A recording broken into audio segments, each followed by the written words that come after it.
Hello everybody and welcome back to World of Warships Legends. My name is Spartan Elite 43 and tonight we are back in the Kansas. Now I know what you're thinking, Spartan, why are we back in the Kansas? You're always in the Kansas or the Iowa or the Army or the Montana or you play a lot of ships, Spartan. But seriously, why are we back in the Kansas? Because it's so much fun. This is literally my spirit ship. I think that this ship and I just have a connection on a deeper level. And I am seriously salivating at the idea that potentially at some point in the future that Vermont could come to console, because if it comes to console and has this kind of accuracy with those 12 457mm guns, I can promise you that that will probably be the only ship I play from now on. But no, we're going to have some fun. We're going to get into Kansas. We're going to have a bit of an odd game here, guys. It's going to come down to the wire. I know, crazy. It doesn't happen very often anymore. It seems like every game is just over and done with in 5 minutes or less. But no, this one's going to go the distance, folks, and it's going to come down to the wire. And it could have gone either way. So who's going to come out on top? Place your bets, and don't forget, if at any time you guys enjoy this video, punch that like button, and we are on the path to 50,000 subscribers by the end of the year. And spoiler alert, we just hit 43,000 subscribers yesterday. So thank you guys so much for your continued support. Thank you guys for being amazing, and oh my god. Hello? Wait for it. Got out. It's looking pretty juicy. Come on. Come on. Oh, he just got chunked by the other guy and by me. Owie. Owie. That Brandenburg just got touched. Oh my god. Hello, Iowa. But anyway, if you guys are enjoying at any time, please keep being awesome, guys. I appreciate you guys so much. You guys make this worth it. You guys make this so much fun for me, and I do enjoy you guys. So thank you guys so much again for another crazy milestone. 43,000. First of all, 43 is a great number. Can we agree? But first shot out the gate, 10 out of 12 shells hit that Iowa's broadside. Only one citadel. What? Where's that luck for me? If that happens to me in my Iowa, that is a death strike. I'm sorry, it's just GG. You don't get that many shells hit that perfectly and only get one citadel. That's just unfortunate. But, you know, RNG giveth and RNG taketh, and after a shot like the one we just had, it was only natural that the very next shot, while it looks very good, does absolutely, when I say absolutely crap, I mean it still hit 8 out of 12 shells, which is pretty freaking good. I can't imagine why I like the Kansas so much, guys. Why would I ever enjoy this slow, arguably ugly, thick ship? Well, it's pretty simple. 12 16-inch guns that are deadly accurate. Like, stupidly accurate. But all in the best way possible. And, yeah, I mean, you can only get away with it for so long, Iowa. You were asking for it. And there, our epic booster has been engaged. We officially have 1% better dispersion than before the nerf. Woohoo! Look out, Brandenburg. You're next, sunshine. We're gonna go ahead and turn full broadside because I don't give a crap what that Brandenburg thinks he's got. Those 305s don't scare me at all. And he's clearly not a secondary build because he would be shooting me right now. So, yeah. We take a shot. Didn't quite lead him enough there. If we let him a little bit more, there's a chance that we absolutely ruin that guy and potentially kill him. But unfortunately, didn't quite lead him enough. Got a nice chunk on him. We're already at 93,000 damage, and we are, what, 3.5 minutes into the game? Yeah. That's when you know you're having one of those juicy games, right? But don't get it twisted, folks. This game is far from over. And it's going to take every bit of effort on my part to not only make sure that our team has the best possible chance of winning, but also preserving the win. Now, that's something we don't talk about a lot. I do try to bring it up when it is relevant, but as you can see, my destroyer buddy here, doing the right thing. He's went ahead, moved forward. He's not chasing the Brandenburg off the map. He realizes that if he can spot the Brandenburg, I can shoot the Brandenburg, so he doesn't need to chase the guy off the map. So he lets the Brandenburg do whatever he's going to do. He's going to grab the cap, and that's huge, especially later in this game. Spoiler alert, when you get to the end of the match, those points come in real freaking handy. This game, I'm not joking when I say it comes down to the wire. It comes down to the wire. I mean, it's close. So, yeah, it's going to be one of those games. But Brandenburg, once again, opens up, gives himself an opportunity to get blapped. So, we take it. We're at 170 or 107,000 damage. Not a crazy couple of minutes the last couple of minutes, but the opening part of this game was pretty solid. You can't argue with that. Of course, that's what happens when you get a broadside Iowa just parked broadside, and you get a broadside Brandenburg multiple times just begging for it. Like, I worry about people sometimes. Like, I love this game. You guys know that. I wouldn't play this game every single day, day in, day out, make videos for you guys on this game if I didn't love this game. I'm borderline obsessed with this game. And I say borderline, I might actually be obsessed with this game because I do play it a lot. It is easily my #1 game currently, and has been for the last 3 years, going on 4. And oh my god, why do I just have to leave everybody alive? Cursed game! Oh, sorry. Obviously, I'm being facetious, but still. It's just one of those situations where you're like, I wanted him dead there. Why is he still alive? And it's the same answer no matter what. RNG. But RNG says, your luck has run out, Bonnie. Goodbye. Now, with that, let's move on to the next one. Look at the game. We have 3 ships dead, they have 4 ships dead. Both teams have lost a destroyer. They've lost 3 battleships. We've lost a cruiser and a battleship. So they still have their cruisers. And we know what cruisers can do really well. And this is a small map with lots of potential island cover. So we've got to try to do our best to remove these guys. Now here, you're going to see me line up a shot using auto-aim and slight adjustment to try to blap this Talin out of existence. And unfortunately, we lose our Atlanta too. So there goes down the rest of my cruisers. And it's just 1 destroyer and a bunch of battleships versus a destroyer, a couple of cruisers, and a couple of battleships. This could go either way, folks. So, again, I know I've said that a few times now, but it's the truth. It literally could go either way. This is still a very winnable or losable game. It's all tied up.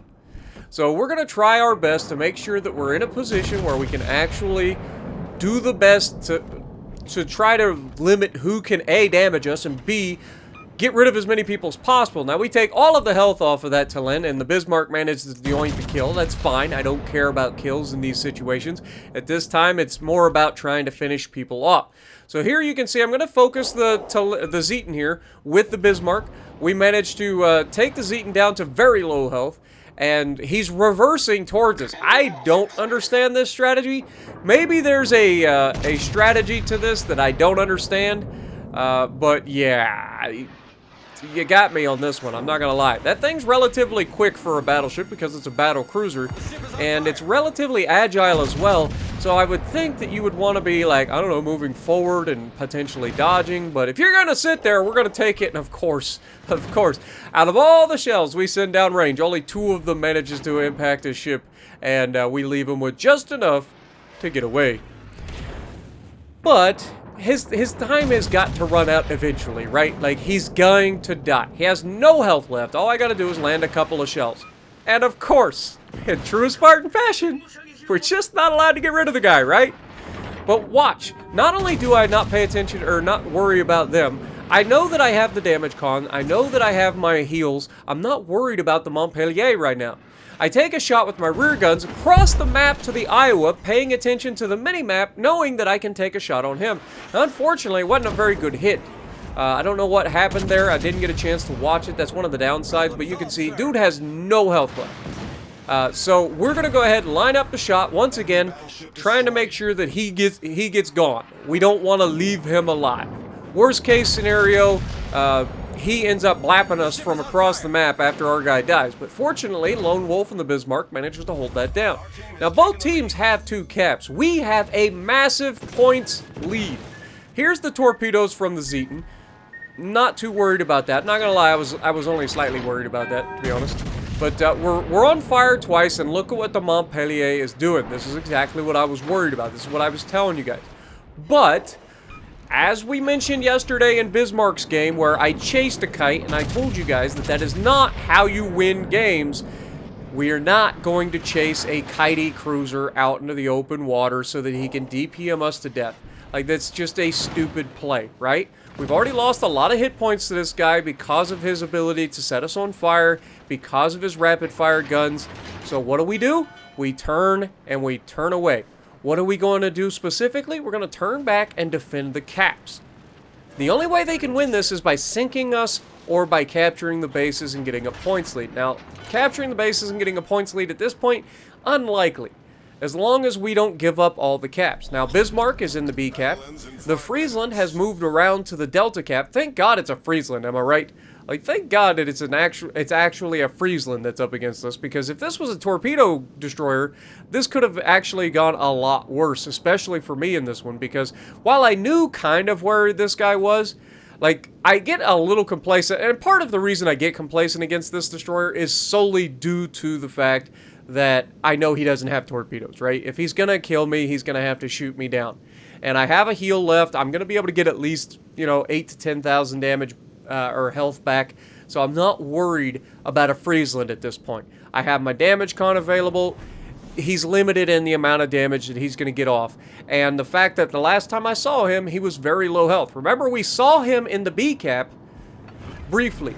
So we're gonna go ahead, use our last heal here. Maybe not the best idea, just due to the fact that you might want to hold on to that in case you need it at the last possible second.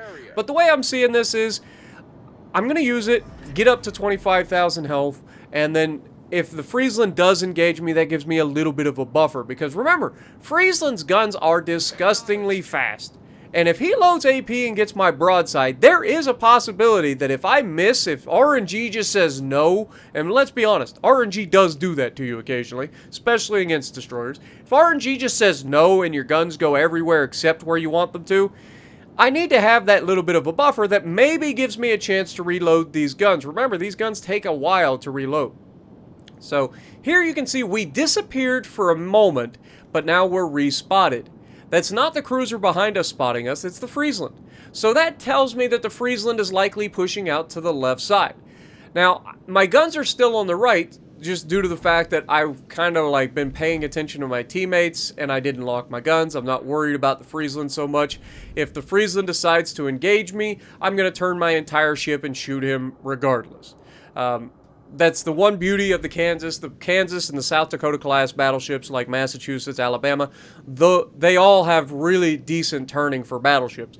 So I'm not worried that if the Friesland starts shooting me, he's going to kill me quicker than I can turn and get shots off. But you can see, rather than sit here and wait for him, knowing that he's probably just going to sit there and play games, I'm just going to go right into the D cap. If he goes into C, which he does, as soon as I leave the circle, he goes into Charlie, but it doesn't matter because I'm immediately going into the Delta cap. That's going to start flipping this. So they're not getting points, we're not getting points from these two caps, and then once we get them capped, they cancel each other out, so it doesn't matter. What this is preserving the lead. Right? We don't want to give them a chance to have multiple caps over top of us so that they can gain points while we don't. That is how you preserve the win. The other way you preserve the win is not doing what the Bismarck is doing right now. There's a kitey cruiser out there. He has a destroyer to spot you, potentially. I have no idea where this destroyer is. I don't know if he's the one spotting for the cruiser right now, but if the cruiser's behind an island and you're being spotted by the destroyer, that cruiser can easily kill you without ever being shot. So you don't want to put yourself in that position. You don't need to put yourself in that position. So just fall back, get behind the island, and just wait the game out. They either have to come to you, or they give up the game. That's it. Like that's what we call winning harder. When you go after somebody when you don't need to, it's called winning harder. Now here, watch what I do. I get spotted. I'm like, okay, I'm thinking roughly in that neighborhood. He's not actually in the cap here. I think he went out of the cap before we took that shot. But I took the shot. Montpellier gets spotted here. We're going to go ahead and take the shot out ahead of him. Fortunately, we get the shot out, and the Bismarck's struggling. But unfortunately, just as our shells get there, his secondaries managed to finish him off. But we did leave that guy with, like, nothing left, so that's fair. Now, the only person left in the game, there's 30 seconds left, there's one person left, it's a Friesland, and at this point, there's nothing he can do to win this. It's a loss, it's a GG, you can see I'm hitting all the buttons, I get the horn, I get that's how it's done, GG's. I'm waiting for him to do the thing, and he does, he fires his gun, so I go ahead and I take the shot, and, you know, thank you for not dragging it out any longer, but GG's go back to port. We get all the medals for surviving the inevitable. And I think this was a good showcase and a very good teaching game for those of you who don't pay attention to the minimap, or those of you who don't understand, like, the time and the cap points and stuff like that. This is a great game to showcase all of that. But we end up with 4 kills, over 160,000 damage, and we win the match.